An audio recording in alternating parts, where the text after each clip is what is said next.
Hey y'all, we're going to talk about rotations today. And so we're going to talk about angle of rotations. We're going to talk about center of rotations, counterclockwise, clockwise, all those types of things. There are a couple of tricky parts to today.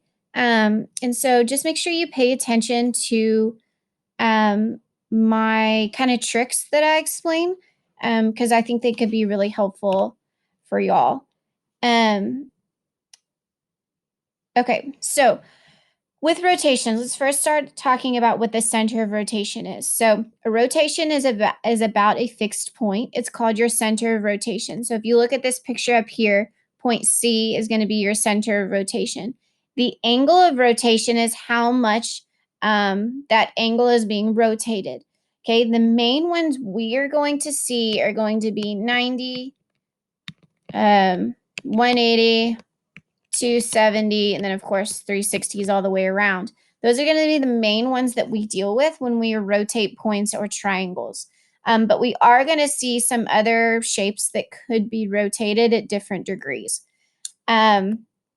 So the first thing you need to understand here, and this is the most important part of today, if you don't understand this part, you will not get a single question right through this. There's two types of rotation. Okay, you're going to have your clockwise and you're going to have your counterclockwise. If you look at this first curve here, this is a rotation that is clockwise.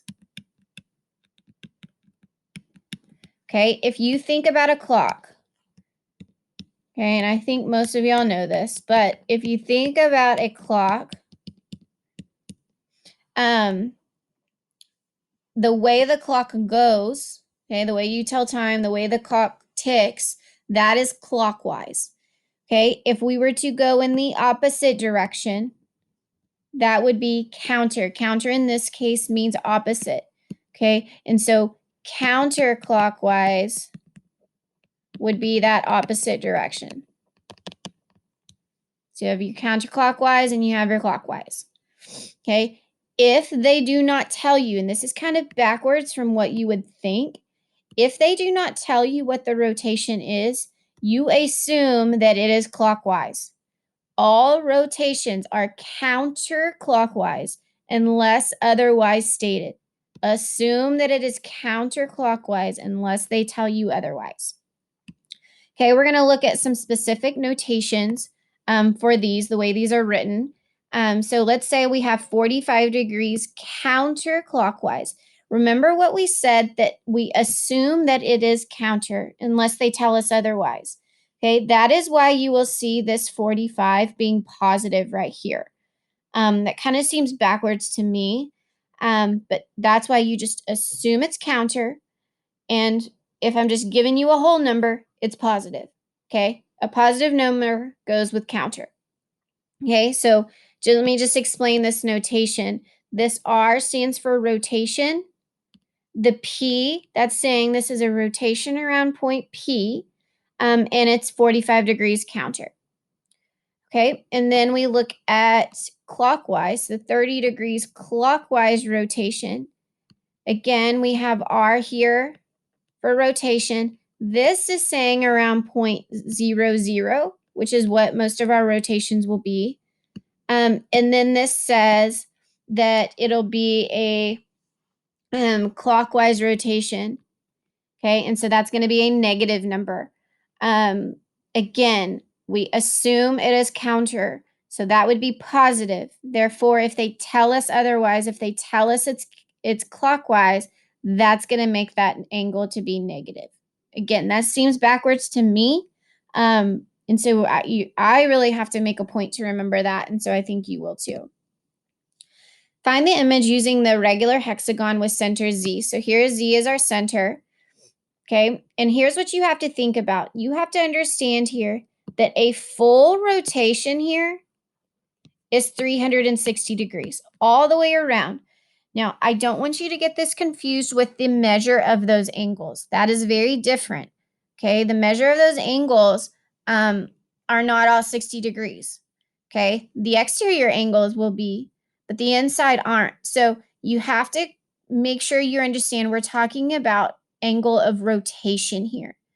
Okay, but if a full turn is 360 degrees, and if this is a regular hexagon like it's saying, it actually doesn't look like a regular hexagon because the top and the bottom lines look a little off.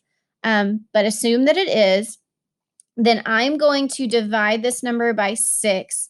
That way I can get what each angle of rotation would be. So each angle of rotation would be 60 degrees. Okay, so if we look at this first question, this says it wants us to start a rotation around Z of 300 degrees. Think about what 300 means. That means counterclockwise. Okay, and it wants us to start at point G. So if I start at point G and I go 300 degrees, I would go to R, which would be 60, to T, which would be 120, to M, which would be 180, to O, which would be 240, and to E, which would be 300. So from point G, 300 degrees counterclockwise would put me at E. Okay, now I'm going to erase that for this next one. So this next one says a rotation around Z, starting at point R this time, and it wants us to go 60 degrees. Remember, if it's negative, that means 60 degrees clockwise. Okay, so I'm going to start at R. I'm going to go 60 degrees clockwise. This is easy. That's just going to be one turn, and that's going to put us at G. Okay, this next one, we're going to start at point O, and it's 240 degrees. And since it's positive, that means it's going to be counterclockwise. So if I start at point O and I go 240 clockwise, it's going to be E is at 60 degrees, G is 120, R is 180, T is 240. So that puts me at point T. This next section says rename the following rotations with an equivalent rotation. Okay, so if they give it to us in clockwise, we're going to give it in counter, and then vice versa. So this first one is 46 degrees. That is counterclockwise since it's positive. If I subtract that from 360, that would mean 314 degrees clockwise. If I write that in the correct notation, that would be a rotation around point B, and that would be negative 314 since it is clockwise. The next one says negative 315. That means they're giving it to you in clockwise. So if we subtract that from 360, that would be 45 degrees counterclockwise. And that notation would be rotation around G, and then that would be a positive 45 degrees. And then this last one, 80 degrees. Since it's positive, that is in counter. If I subtract that from 360, that's 280 degrees, and that would be clockwise.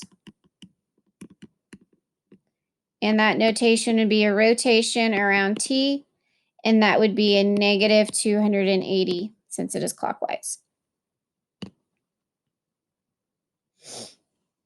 Okay, this next part, this is the part that I was saying earlier could be a little bit tricky. And so I'm going to do these, and I'm going to try to give y'all a trick that can help y'all do these really quickly and do them right. A couple different things you can think about here, but I'm going to give you what works for me the best.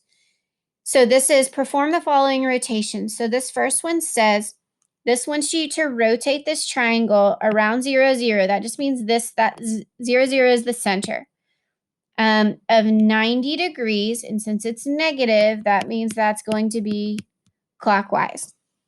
Okay, now I want to show y'all just a picture of what, if you were to rotate these triangles, what it would look like. Okay, now this example that I have pulled up here, this is a counterclockwise rotation.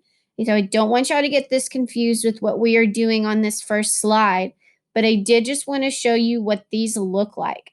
So right now we have this triangle. So let's say we wanted to go 90 degrees counterclockwise. Think about what quadrant that would now be in. Okay, right now it's in quadrant 1. If I rotate it 90 degrees counter, That's going to put me now in quadrant 2. Okay. And so look at what just happened with that triangle. You can see that 90-degree turn. And so now that triangle looks a little bit different. Okay. So now let's say you pick up that triangle and you rotate it another 90 degrees. Now you're in quadrant 3. And look at that 180 degree, that straight angle there. That has now created this 100-degree turn. And now look what the triangle looks like. Okay, now we go another 90 to where we're in 270, and now we're in quadrant 4.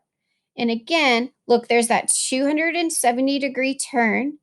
Okay, you can see the other side of that is a 90-degree angle. Okay, but you can see that this triangle is just being flipped around. Okay, I'll show it again. Okay, so I could show you going this direction. Okay, but that triangle is not going to look exactly the same. Like right now, where the longest side is, that's not going to be where the longest side is on the when you rotate it. It's really a bad way of saying it, but just think about you're turning it around. Okay, so now let's come back here. So here we need to go 90 degrees clockwise. Okay, so here's what I want you to think of.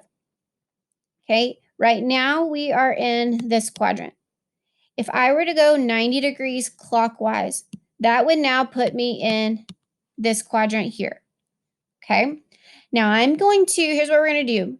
I'm going to give you what these points will be, and then we're going to talk about it. Okay.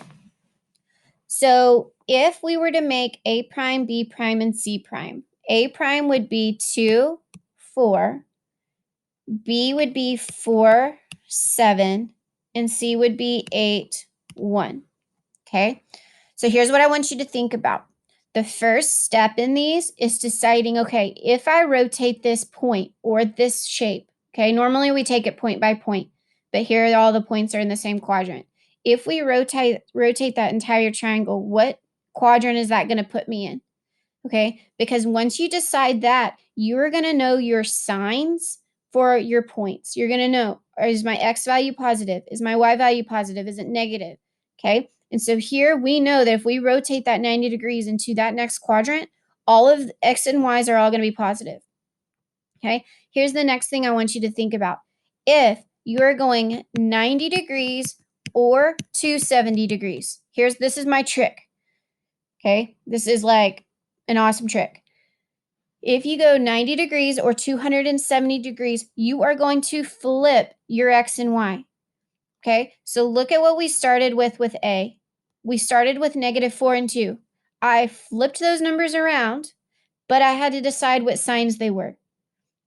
Okay, so I'm not going to keep the signs.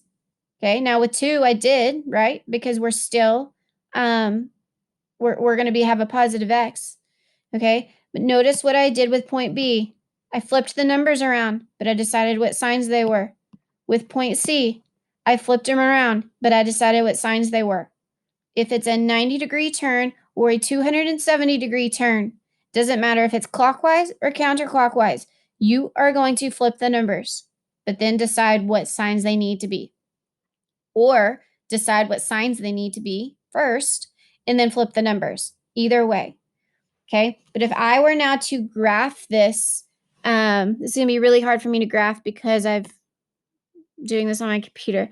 But I would have 2, 4. I would have 4, 7. And I would have 8, 1. And so here would be my triangle that had been rotated, which makes sense. Okay, that makes sense that that's what that would look like. All right, so let's move on. Let's do this. Let's hop down to the 270-degree turn, and then we'll come back to the 180. I'll show you how that's different. So remember that rule that I just told you about these turns. If it is 90 or 270, you are going to flip the numbers around. Okay, so you will flip those around. So here, this is 270 degrees, and it's negative, so it's clockwise. Okay, so first I want to decide what quadrant is this going to be in. So if I go 270 clockwise, this whole triangle here is in this quadrant right now. I could go 90 degrees this way, and then I'm here at 180 degrees. 270 is going to put me in this quadrant here. Okay?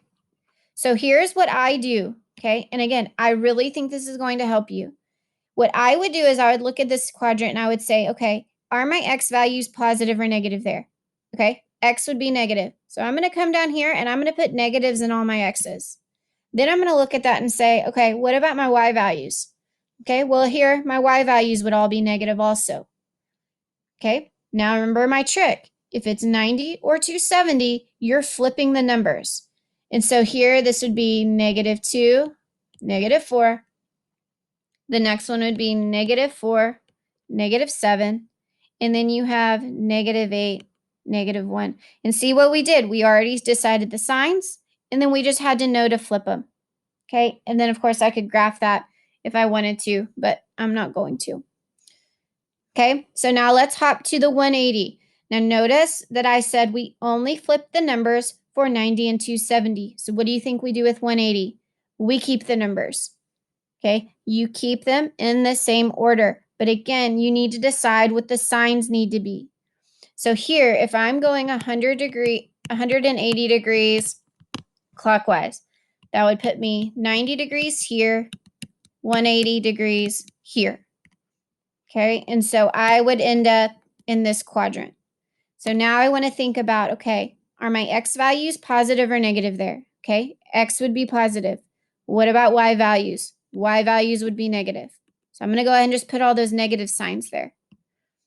Okay, we only flip the numbers for 90 and 270. This is 180. So these numbers are going to stay in the same order. So I have 4, -2. I have 7, -4. And I have 1, -8. But I've already decided the signs. I either flip the numbers or I keep the numbers. And that is it. There are some rules that go with these. And I'm going to give you the rules. But if it were me, I would be using the trick I just told you. But some of you like rules. So I'm going to give you the rules. Okay. So if it's 90 degrees, the rule is whatever you had for x and y, you are going to flip those around, and you're going to have y -x. If you want to take some time to really break that down and understand it, go for it. But I'm going to write you the next rule. If it is a 180-degree turn, okay, then what's going to happen to your points is you're going to have the opposite of x and the opposite of y. Okay, and then for 270-degree turn, whatever x and y was, then you're going to have the opposite of y and the opposite of x. Okay, so some of y'all, these rules are going to work out great. The problem is, okay, obviously right now with online learning, you can have these rules in front of you. So that's not that hard. But what happens when you don't have the rules in front of you? You have to have a logical way of getting these right. Okay, that's the bulk of today right there. So I know I spent a lot of time on that slide, but that's it. So here, this is just kind of a summary of all of that. Here's those 3 rules that I just gave you. Okay, they're all there. So if you want to use that to help you, go for it. All right, so here's a bunch of practice problems. So given this point, where is the image after each rotation? Be sure to state the ordered pair. Okay, so we're starting with this point here. If I want to go 90 degrees counter, now notice we're on an axis right now. So if I go 90 degrees, any of these degrees, I'm going to keep being on some axis. So if I go 90 degrees clockwise, that's going to put me here. Okay. And so right now, this one's kind of easy. I don't really need all those tricks because if I'm at -50 right now, I'm going to flip that up here. Okay. And that's going to put me at 0, 5. Okay. So now if I take that point and I go 90 degrees counter, okay, that's going to put me down here in this direction. So that would be at 0, -5. Okay, if I take that point, if I take that point and I go 180 degrees, okay, notice it says 180 and it doesn't say counterclockwise. That's because it doesn't matter because it's the same thing both ways. So if I go 90 and then 180, that's going to put me at 5, 0. Okay, and then if I go 270 clockwise, this would be 90, 180, 270. So that would be 0, -5. Okay, given a point, where is the image after each rotation? Be sure to state the ordered pair. Okay, this is where those tricks so those rules could come in handy if you want to use them. But I'm going to show you what I do. And again, have the rules in front of you, be my guest. But I'm going to show you what I do because I don't have a graph in front of me. But I could just draw a quick sketch and say, all right, 4, 7, that would be in this quadrant here. Okay? I don't care exactly where it is. I just know it's in that quadrant. And so if I go 100 degrees, since that's positive, it's counter, but it doesn't really matter here. If I go 180 degrees, that's going to put me in this quadrant here. Okay? So remember, if it's 90 or 270, you flip the numbers around. If it's not, you keep the numbers in the same order. You just need to decide what signs they are. Okay? So in this case, 4, 7, I keep the numbers in the same order, but if I end up in this quadrant, both of them are going to be negative. Okay, B says -3, 6. So again, if you want to use the rule, that's fine. We're going 270 degrees. But -3, 6 would be in this quadrant. And so if I rotate that 270 degrees counterclockwise, this would be 90, 180, 270. I would end up in this quadrant, okay, where both numbers are positive. Okay, remember if it's 90 or 270, we're flipping the numbers around. So this would be at 6, 3. This next one, 4, -8, I would start in this quadrant here, and I'm going 90 degrees. That's counterclockwise. So that would put me in this quadrant where both numbers are positive. Since it's a 90-degree turn, I'm flipping the numbers. So this would be at 8, 4. See how easy this is now? Okay, so here, -5, -2, that would be starting in that quadrant. If I go 90 degrees, notice this is -90. That means that's clockwise. That would put me up here in this quadrant. Okay, since it's a 90-degree turn, I'm going to flip the numbers. X in that quadrant is negative, so that would be -2. Y is positive, so that would be 5. Okay, for this transformation shown, what is the measure of the angle of rotation about the origin? So you can see here that this shape started here and it ended here. Notice that this says ABCD here. That means that's your original. And then we have A prime, B prime, C prime, D prime. So that would be the image, pre-image image. Okay, so if it went here and then here, or the other direction, that would be 180-degree turn. Rotate the line y equals 2x minus 5 by the rotation of -270. What is the equation of that image? Okay, so I'm going to graph y equals 2x minus 5. Okay, so I'm going to start at -5, go up 2 over 1.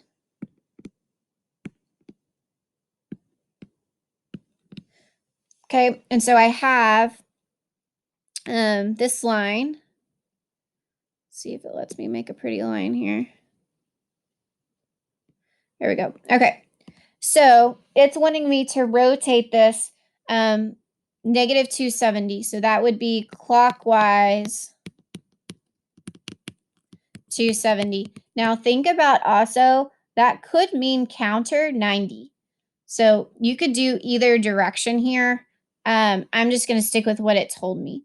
And so all you need to do here is just pick a couple of points and rotate those points, and then you can get your new equation. So I'm going to pick an easy one. I'll pick the y-intercept here, which is at 0, -5. And then I'll pick, I can see this one here at 3, 1. I'm just going to pick that one. Okay, just make sure you pick points you know are going to work. Okay, now I'm going to take 0, -5, and I'm going to go 270 degrees clockwise. So here's what I would do. I would honestly just use your tricks and write your new points. So if I go 270 degrees clockwise, that's going to go, I'm going to flip my numbers around. But if I start here, then that's going to go 90, 180, 270. I'm now going to be on this axis. Okay, I flip the numbers around.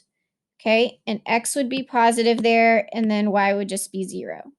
So I would be at 5, 0. Okay, now I'm going to take my other point that I chose, which was at 3, 1. And if I go 300, where did that come from? 270 degrees clockwise, I would go 90, 180, 270. And so I would be up here in this quadrant. Again, remember, if it's 90 or 270, we're flipping the numbers around. Okay, so I'm going to flip the 3 and the 1 and decide what signs they need to be. In that quadrant, x would be negative. So here's my two new points, 5, 0. And I'm going to erase some of this now that I have my points. Okay, so I already plotted 5, 0 in orange here. And then -1, 3 would be there. And so our new line would be here. Okay, so you would have to go through. Now here I could get the slope really easily because I just do rise over run. So it'd be up 1, 2, 3 over 1, 2, 3, 4, 5, 6. So it'd be -3 over 6, which is 1/2. Okay, and then you would just go through and either put it into point slope or put it into y equals mx plus b and solve for b, whatever way you like to do that. And I'm just going to give you the answer here. It would end up being -1/2 x plus 5 over 2, which makes sense. Look at where it's crossing the y-axis. It looks like it's at about 2.5. So that would be the answer here. But again, just pick a couple of points and rotate them, and then figure out what that equation of that line would be. Okay, parallelogram WXYZ is rotated 180 degrees counterclockwise. Okay, counter, but it doesn't matter because it's 180. Which of these graphs represents the resulting image? So think about your rules for 180. Your numbers stay in the same order. They're just going to change signs. Okay, so if we just picked a point to look at, let's say we started with W. Okay, if that were to travel 180 degrees, it would be down here in this quadrant. Okay, and so and it would be 6, -3 because it's going to flip signs. So that doesn't happen there, that doesn't happen there, that doesn't happen there. But you can see here that W is at 6, -3. All right, we're almost done, I promise. We're not going over all of this. All right, this last part is composite transformations. This is just when you're taking multiple transformations, doing multiple things to a point or a line. So find a single translation of A, which is at -2, -3. So I'm going to start at -2, -3. Let me do that in a different color. Okay, and I want to do the first translation is 4, 5. Okay, remember what that means. That 4 is what is happening horizontally. That 5 is what's happening vertically. So I want to go 4 to the right. So 1, 2, 3, 4 to the right, and 5 up. Okay, so my new point would be right here. Okay, so that's the first translation. Then the second translation is -7. So that would be 7 to the left and 8 down. And our new point would be here. And that point is at, okay, so what this is asking for is find a single translation. So if this is where we started and this is where we're ending, what is that translation? Like from here to here, how would I write that? Okay, so if I just wrote one translation, that's going 1, 2, 3 to the left. So that would be -3. And it's going 1, 2, 3 down. So that would be -3. So I could have just said, do this translation, and that would have got me to that new point instead of having to do the 2. This next one, so same thing. Find a single translation of B, which is at 5, 1. Okay, that has the same effect as if you were to do to the left 5 and up 6. Okay, so we would be up here. Okay, and then followed by 1. So we're going to go 1 to the right and 4 down. So that is where we would end up. Okay, so if I just did that translation from here to here, what would that be? That would be to the left, 1, 2, 3, 4. So that would be -4, and that would be up 1, 2. So up 2. All right, determine the image of triangle ABC under the glide reflection of x to y is x plus 1, y minus 2, followed by a reflection over the line y equals 4. Okay, so here's what I'm going to do. I'm going to plot these 3 points. So we have A is at 1, 1, B is at 1, 3, and C is at 4, 1. Okay, so we're starting out with this triangle. And what it's wanting us to do is first do the translation of we're adding 1 and then subtracting 2 from the y. And so if I did that, let's see, I'll make these points in orange. Okay, let me label these. A, this was B, this was C. Okay, so if I take 1, 1 and I go to the right 1 and I go down 2, this would be A prime. Okay, if I take B and I go to the right 1 and I go down 2, this would be B prime. And then C to the right 1 down 2 would be here, and that would be C prime. And so my new triangle would be A, B, C, this triangle in purple.